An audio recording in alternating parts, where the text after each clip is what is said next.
What does barber mean? A barber is a person whose job is to cut, trim, and style hair, mainly for men and boys. In simple words, a barber is someone who cuts hair and shaves beards. Barbers usually work in a place called a barbershop or hair salon. Their main duties include cutting hair, shaving facial hair, trimming beards and mustaches, and grooming customers. Barbers use tools such as scissors, razors, clippers, combs, and trimmers to perform their work.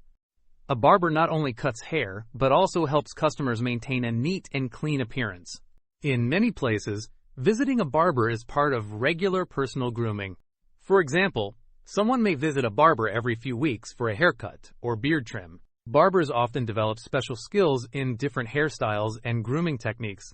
Some barbers also provide services like head massage, hair washing, and styling. The profession of barbering has existed for thousands of years. In ancient times, barbers were also known for performing small medical procedures and dental work. Today, barbers focus mainly on hair and grooming services. Here are some example sentences. I went to the barber for a haircut. The barber trimmed his beard carefully. He works as a barber in a local shop.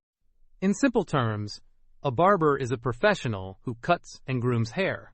Easy way to remember. Barber means a person who cuts hair and shaves beards.